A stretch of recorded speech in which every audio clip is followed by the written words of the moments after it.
G'day folks, my name is Loki and today we're going to be taking a look at the game King of Retail. Now you might not know, but I play a wide variety of games, everything from grand strategy to hack and slash, a little something for everyone. So make sure you subscribe for more guides, tips and a few laughs. Hit the like button and please let me know in the comments if you find this video helpful or have any questions or suggestions. When you first start King of Retail, the thing that you do first is create a new manager.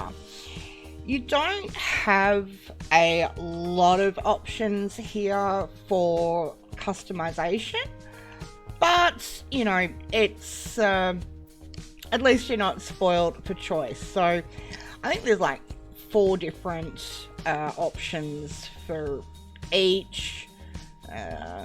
And you know, like I said, it's not overly intricate, the customization system, but what your manager looks like is not as important as what they do and the choices you make. So we'll move right along with that. Then you've got, once you've got your manager set up, you've got the option of single store mode, which is more or less sandbox. Campaign, this is the guts of the game. You start off with nothing.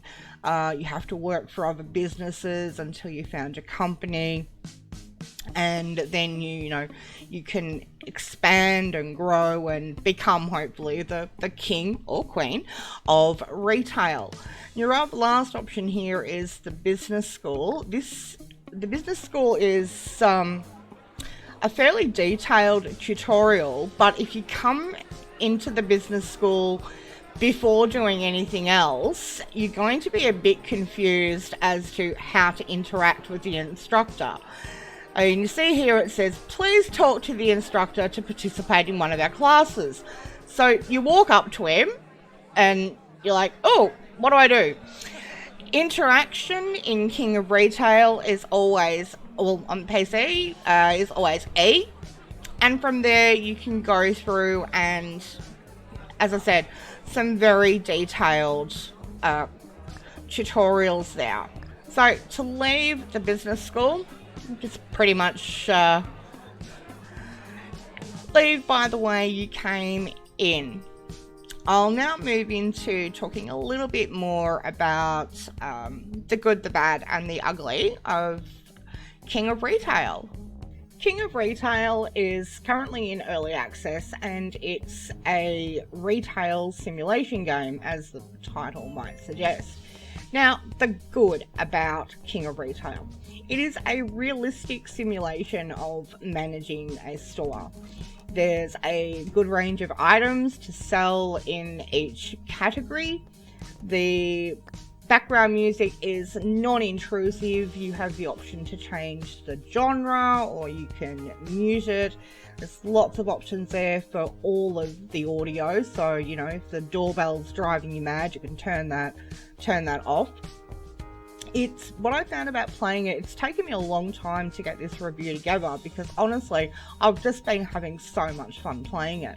And what I've found is it's detailed enough that you just lose hours at a time playing. You know, you think, oh, I'll just do one more day, and the next thing you know, it's 4 o'clock in the morning. But you know, it's not so detailed that you feel like you're micromanaging. Well, that wasn't my experience in any case.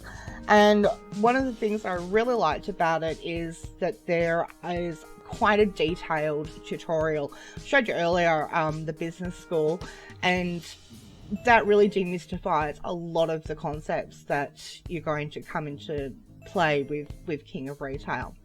Now the bad. Signs and posters are a little confusing. They take a little bit of time to sort of wrap your head around, which if you look at tooltips and whatnot, there's some guidance there, but I think it's something that needs a little bit more tweaking to be a bit easier for people to, you know, easily follow and understand what they need to do. Excuse me. In single store mode, which I mentioned earlier is like sandbox, you have to choose at the beginning what category of articles you're going to sell.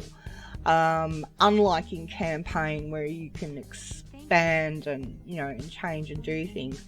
In single store mode, you've got to decide from the outset what you're going to sell, and that's it. There's no option to expand your categories as you grow. I found that, you know, slightly annoying, but obviously it's part of what differentiates single store from campaign mode. The other one last thing that I found a bit cumbersome was there's some limited options to sort and filter items when you're either ordering or setting up minimum storage requirements.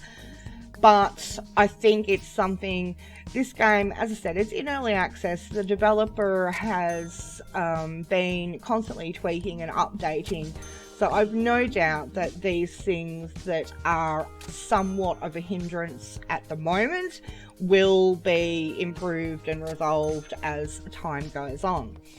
As for the ugly, I am happy to say that there is, in my opinion, nothing that is game-breaking or overly grindy. And as the developer continues to tweak and update, I can't wait to see King of Retail shine. I think it's, I'm really enjoying playing it. And if you like simulation or tycoon type games, I think this is something that you could, you know, really enjoy. So, do I recommend it? Absolutely. I am having a blast in King of Retail, and you know, is it worth the price? To me, I think it is very reasonably priced. And, you know, some developers do have a tendency that go early access and it is a bit of a money grab, and they can be overpriced for what you're getting. That is certainly not the case with King of Retail. So I'll wrap that up here. Hopefully, you know, it's given you a better overview of what the game is about and whether or not you may like to play it. So thank you very much for watching. Stay slinky, and I'll see you folks in the next video.